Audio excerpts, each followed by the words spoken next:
Welcome back. It is lecture 3 of week 1, foundational topics. This is a pretty short one. We're just going to talk about measurement.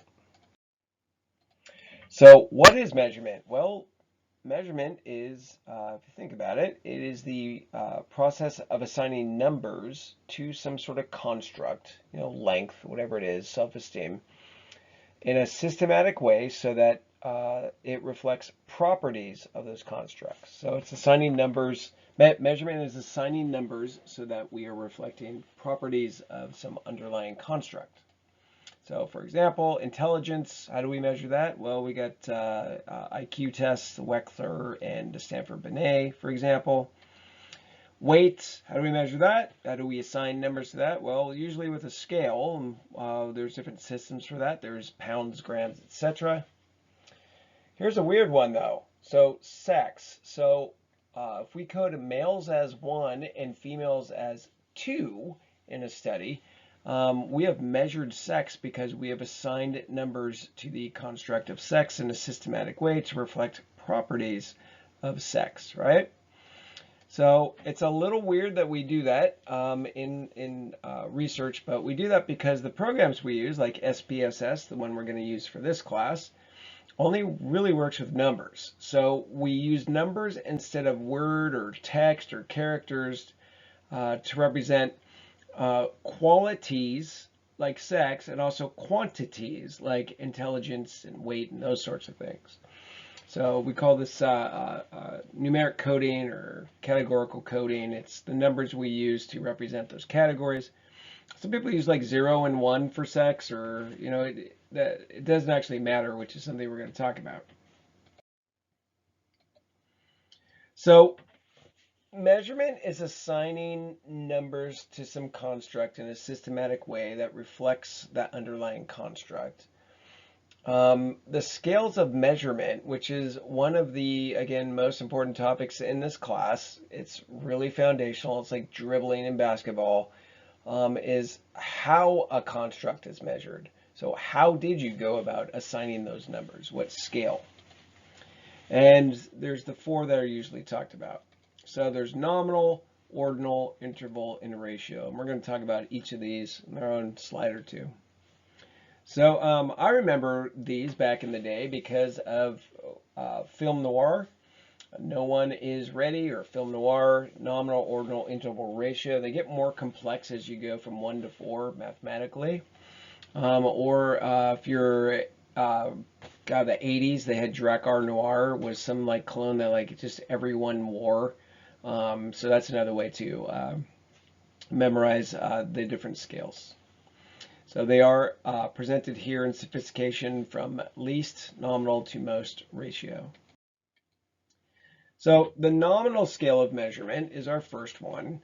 And something is measured in a nominal scale of measurement if the values are just categories or qualities. Okay, they're not quantitative.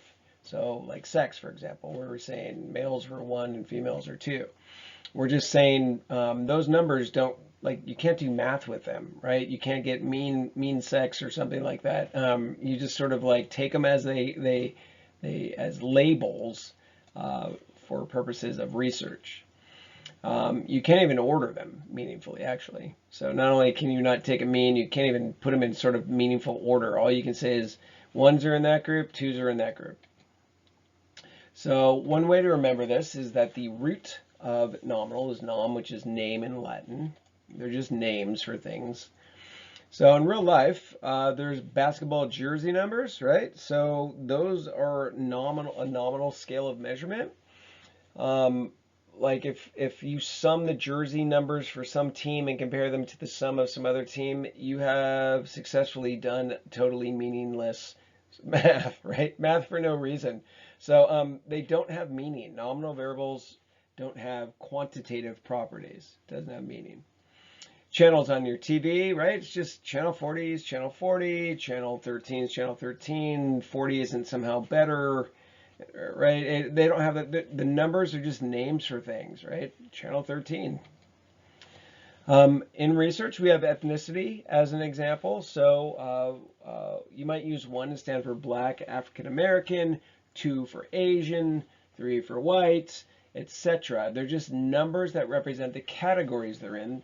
You can't do any sort of math with them. Phone numbers are like this. We talked about sex already. So the numbers represent qualities or categories. You can't compute meaningful means or sums or anything like that.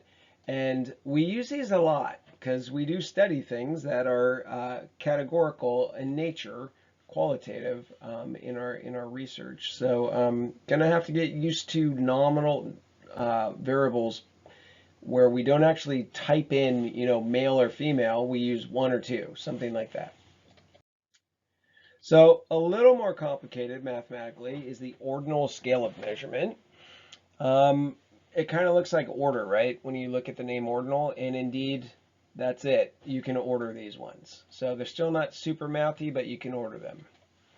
So the values can be ranked or ordered, but they're still not really otherwise quantitative. They don't have what we call magnitude. So you can say, 1 came before 2, and 2 came before 5, and that's about as good as things get with ordinal scales of measurement.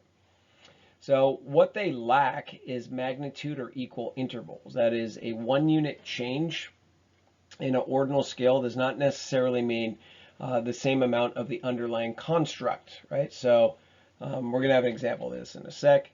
Finishing places in a horse race, right? So you got first, second, and third, right? You know who came in first, second, and third, and that's about it. You don't know anything about the underlying times. It could be that, first and second were really close to each other, and then third was, 6 or 8 seconds later, right? All you know is the order of them. You don't actually know anything about the underlying sort of magnitude of differences between them. And that's what we mean when we say it lacks magnitude or equal intervals. A 1-unit does not necessarily change, does not necessarily mean the same amount of the underlying construct. Yep, there we go. So how about if I asked you to rank your top 10 favorite types of food, right? And you might say, well, Mexican, well, I might say actually, Indian, Chinese, but like I really like Mexican food. I'm from California. It's my jam. I love Mexican food. And then, second favorite is Indian, but it's down there from Mexican food. I could eat Mexican food every day and probably do to the chagrin of my wife. But I like Indian and Chinese about the same. And so again, I could order them for you, but it doesn't necessarily, 1-unit change here is not the same amount of liking, I guess. Okay.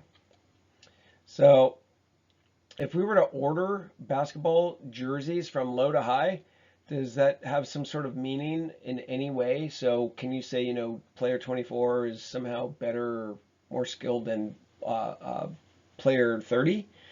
No, right? You can't. You can't do math with these really either. Okay.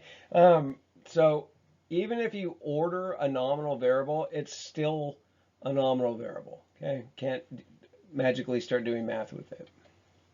So for ordinal scales of measurement, the numbers can be ordered, but sums and means do not meaningfully represent the underlying construct.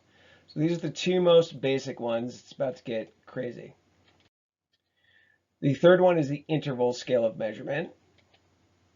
And this is quantitative or continuous. That is, we assume with interval scales, the values are measures of some underlying continuous construct. So interval scales of measurement have magnitude, that is, they have equal intervals. So a 1-unit change anywhere is the same amount of the underlying construct. So the differences are meaningful, is what that means. What they lack is a true 0 point. That is, 0, if it even exists at all, is arbitrary, right? It's set at some level that doesn't necessarily mean 0 of the underlying construct. And so we need some examples. Obviously, temperature is on an interval scale of measurement. So for Celsius and Fahrenheit, a 1-unit degree change is a 1-unit degree change. It's the same amount of whatever the heck it is, like energy calories required to heat 1 gram of water 1 degree. It's something like that, right? But what is 0 on Fahrenheit and Celsius? Does that mean the complete absence of heat? No, right? So they are not the next level, which is going to be a ratio. They do not have a true 0 point, but they do have meaning in terms of quantity and magnitude. So we know, for example, that 70 degrees is 10 degrees above 60 degrees. That is 10 1 unit changes. And we know that the difference between, say, 90 and 95 degrees is the same amount of heat, the underlying construct, that is, as between 50 and 55, right? So 1 unit is 1 unit is 1 unit is the way to think of these. But 0 degrees does not mean the complete absence of heat. It's when like water freezes at like whatever sea level or something like that, or salt water. I forget exactly what it is, but it doesn't mean the complete absence of heat. Kelvin, for those who are super nerdy, does indeed have a true 0, where 0 on Kelvin means the complete absence of all heat, right? So we don't really achieve that on Earth, I think. So intelligence, that is IQ, as we usually measure it with intelligence scales, is a interval scale of measurement. A unit's a unit is a unit, but it doesn't have a true 0 point. So the thing about interval scales of measurement is they're very common in the work that we do, psychology. The numbers not only can be ordered, but you can actually do sums and take means, and they meaningfully represent the underlying construct or variable. So nominal, ordinal, and interval. And the final one, oh no, okay, so more on interval. Oh gosh, yes, this note, psychological measures. So there's a lot of things that we deal with that are psychological measures. Um, Psychological measures, IQ, self-esteem, anything psychological like that. There's just sort of this gentle person's agreement that they individually lie somewhere between ordinal and interval. Okay, so you can order them for sure. Higher scores, more of the thing. Um, but are they truly equal interval? So frequently we use these Likert scales where it's like 1 to 5, how much you agree with the statement, or 1 to 7. Those are 5 and 7 point Likert scales. The agreement sort of is that if you use just one of those, it's probably ordinal. So is the difference between a 3 and a 4 really the same amount of underlying construct as between 5 and 6? I'd say probably not, right? So people tend to answer these things in ways where they use a response set, so they either go to an extreme or so the problem is ordinal stats are like old school, and so there's sort of this agreement that while individual Likert items are closer to ordinal than interval, interval level data is approximated when responses are summed across multiple ordinal Likert items, measuring that construct. This is basically why there's no like self-esteem questionnaire that's just one question. What's your self-esteem? 1 to 7, right? We know those things are not very, first of all, they're not reliable. They're also not valid. We got lectures on that topic coming up. But they're also probably ordinal, not interval. And you need at least interval to do most of the fancy stats we do in this class. So this is why questionnaires are more than one item. There's a gentle person's agreement that when you sum across multiple Likert items, you get something that's closer to interval. That's the agreement. So the rule in this class is just assume that any psychological measure, whether it's the Big Five Neo-PI, it's IQ, self-esteem, any of these crazy constructs we measure, that it's interval, okay? Because we call that scale in SPSS. But just assume, if it's a psych measure, actually don't even think, just say, yeah, interval, okay? And you'll be very successful in the course. All right, so now finally, we've got the ratio scale of measurement. This is one of those ones where the name has meaning. You can do ratios with ratio variables, hence the name. So They are also quantitative and continuous, so the values are measuring some underlying construct. It has these have magnitude, that is the interval property of equal interval. A 1 unit change does mean the same change in the underlying construct. So you can do differences with things measured on interval, but it has an absolute 0 point or a true 0 point. Zero means none of the underlying construct on a ratio scale. So you can calculate ratios. So this beer is 50% larger than that one, for example. You can do, that's a ratio. You can do ratios with ratio scaled variables. So if 0, when you're going through and trying to figure out scale of measurement, if 0 means none of the quantity, okay, even if it doesn't make logical sense, like someone having 0 weight or 0 years of age, that sort of thing. So it doesn't have to be real. It doesn't have to be a value that someone could actually have. But if 0 means none of that underlying construct, you've got a ratio scale of measurement. So some examples. Height and weight are sort of obvious ones. 0 inches, grams is the complete absence of weight. A gram is a gram is a gram. Can someone weigh 0 inches or 0 grams? No. You can't, but an inch is an inch and a gram is a gram, right? So you've got those equal intervals. And 0 means none. So it is a ratio scale. It's not arbitrarily set like with interval, or, for example. So scores on a midterm exam. Is that a ratio? Well, in one sense it is. So 0 means you don't get any points, right? But what we're trying to measure on an exam is your underlying knowledge of the course material. So does 0 mean you have no information about the course material? Well, if you're thinking about it as points, 0 would be ratio. If you're thinking about knowledge, it would be interval. Okay. So here's the good news. SPSS treats interval and ratio the same. They just call it scale. So SPSS only has nominal, ordinal, scale. That's all it has for scales of measurement. And if you can establish that a variable is at least interval, so it's one of these psych measures, that's good enough for this course. I don't bother you having to figure out, is it interval or is it ratio? Is 0 true, right? Because it turns out it doesn't matter. So why waste your time with that? So interval/ratio is good enough for this course. So we also broadly classify research variables into these two categories, qualitative and quantitative. So I got to hit it at some point.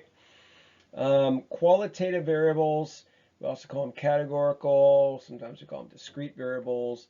The values for the variables represent groups or categories. So your nominal variables, for example, all fall under qualitative variables. So the values are just what group they're in or a category they are, right? So all nominal variables are qualitative, and generally ordinal ones are as well. So eye color, sex, handedness, state that you came from, or who's likely to pay for your med services. These are all variables that we would say are qualitative. Now, quantitative variables assume, or another word for it is continuous. They assume that the values represent properties that follow along some sort of continuum. So whatever it is you're assigning numbers to measure, there is an underlying continuum of numbers that you could be assigning. Okay. So all ratio and interval variables are quantitative. So you can do fancy math with them. So IQ, interval, self-esteem, interval, likelihood of having an eating disorder, ratio, cost of treatment, ratio. We can just call them IR/scale. These are all variables that we would say are quantitative. So it's just another way of I'll use these terms, so I have to introduce them at some point in the course. There's also qualitative and quantitative variables. So To determine the scale of measurement of a variable, you have to know how it was measured in a study. And it matters and it's important. And the same variable could be measured on different scales of measurement in different studies, or even in the same study, like if you really wanted to drive people crazy. So, for example, income. What scale of measurement below is income measured on? And so you can't answer without knowing how they ask the questions, right? Do you have an income? Yes, no. what what scale of measurement is this? Well, if someone's a yes, all you know is they're in the category of people who have an income, and the no's aren't, right? So this is nominal. This is just you either have one or not. You are a group, okay? So this is income measured on a nominal scale. How about what's your SES? Poor, middle class, rich. Well, so whatever numbers they're used, 1, 2, 3, right? Or, 0, 1, 2, or 99, 98, or 98, 99, and 100. You can order them, right? And you know that basically a higher category, they make more. It's not equal in any way, or you can't do fancy math with it. You know that someone who's rich makes more money than someone who's poor, right? And some middle class than someone who's poor, etc. So this is an ordinal scale of measurement. Okay, those were the easy ones. You ready? How about this? So you see this from time to time on questionnaires where they just have these categories. You either make less than $10,000, 10,000 to 39,999, or greater than or equal to $40,000. These are the three categories that you fall into. And again, in SPSS, we'd use like 1, 2, 3 or 0, 1, 2 or some sort of numeric coding scheme. So let's think about this. First of all, everything's at least nominal. So can we get order out of this? Do you know if they're in one of the other categories that they made more money than less than 10,000? Yes. So we have order here.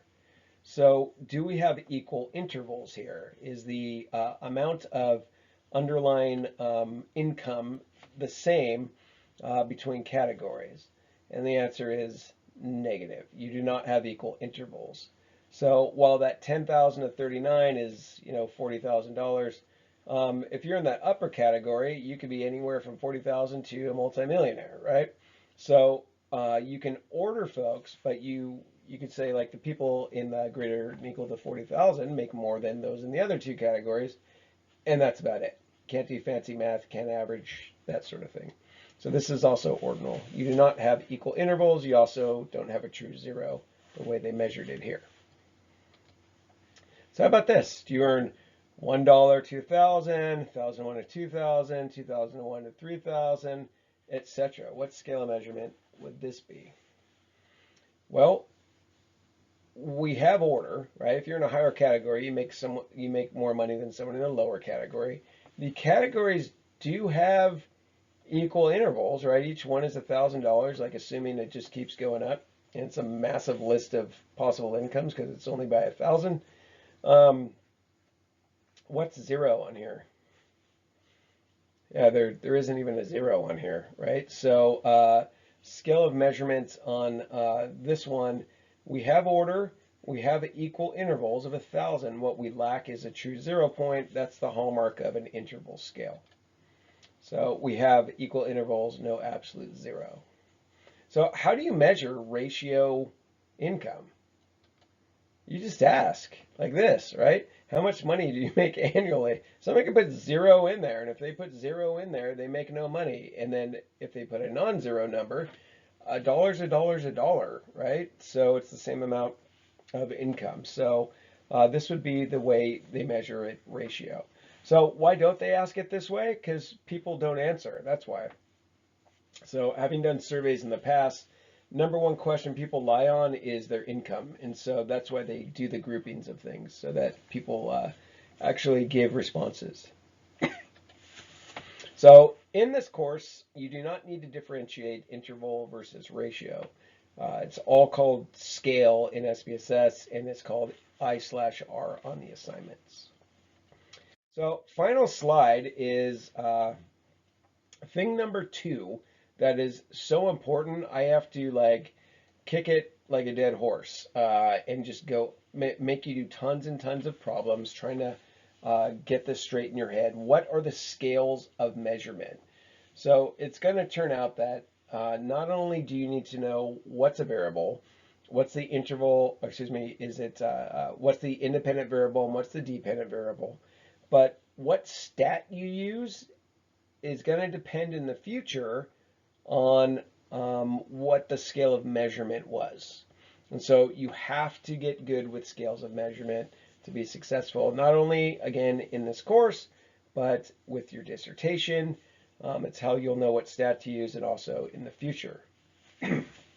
So your job on the scales of measurement assignment, which is also out there and also in 2 parts, but it's about half as long as the IBDB one, is to tell me what's the scale of measurement. So this is an assignment that's actually on Canvas. So let's do it. Your choices are nominal, ordinal, or interval/ratio. So you have 3 choices. For number 1, position in the company, supervisor, vice president, president. And you can see there's some numbers there representing those categories apparently. So what scale of measurement is this? Well, everything's always nominal, right? So can we get to ordinal? So if you are higher on here, are you higher position in the company than lower? You are, right? So we've got order. This is at least ordinal. Do we have equal differences between the categories? So the difference between supervisor and vice president is the same amount of underlying position as between vice president and president. No. So we're done. This is an ordinal scale of measurement. How many miles do you live from the university? Underscore miles, and they can write whatever they want in there. So can they live at the university, and could they put 0 in there? Who knows? Probably not, right? Some people do live on campus, for example, of other universities. So 0 would mean 0 miles. It would be none of the underlying miles, right? Distance in that unit of measure. And so is a mile is a mile is a mile? Sure is. We've got something that's ratio actually. So we're just going to call it interval/ratio. Please indicate your income level. Oh God, another one of these. 0. These all look like they're 10,000, right? So these are all 10,000 wide. So we have equal intervals. We have order. So this is at least interval. And again, that's all you need to know because I/R is good enough. I/R. Turns out it's actually interval because 0 on here. If you're in that first category, you could be anywhere from 0 to 9,999. So this does not have a true 0 point, but who cares? It's interval/ratio. Please indicate all of the following psychology classes you have completed. All right, so they're just circling classes, and I guess we're talking not about the quantity of classes they pick here, just these are the ones I chose, right? Or these are the ones I took. So if someone selects 114 versus 103, does that mean they somehow took more classes in psych or harder or something? No, not really. So these are just numbers that represent courses, just like the course you're in right now. The number just represents category, being a member of a category, and so this is a nominal variable. And finally, like it looks like one of the rules here is if it's a blank, it might be interval or ratio, but not always, right? Because I could ask you for your race with a blank, and that would not be a interval/ratio variable. So let's see what we got here. Please tell us your age, blank years. All right, what do you think? Well, we have something here. So can someone be 0 years old? Like I guess before they're 1, right? They're 0 years, but we're measuring something in years here. So 0 would mean 0 years. So and a year is a year is a year, same amount of time. and pretending there isn't leap years. And so we've got something that's at least interval or ratio, technically ratio. So that is your assignment. Again, it's in 2 parts. So by Wednesday this week, get the first half of it done. That's part 1. Make sure you participate in the discussions if you're having trouble with this. I know both these concepts aren't easy for students. This is why I have you repeat it so much so you can get it right. And I have an office hour on Wednesday. We can talk about things. You can talk with other students online. And you got to get this down. Give the first half a shot, and then the second half is due by the end of the week. So that's it.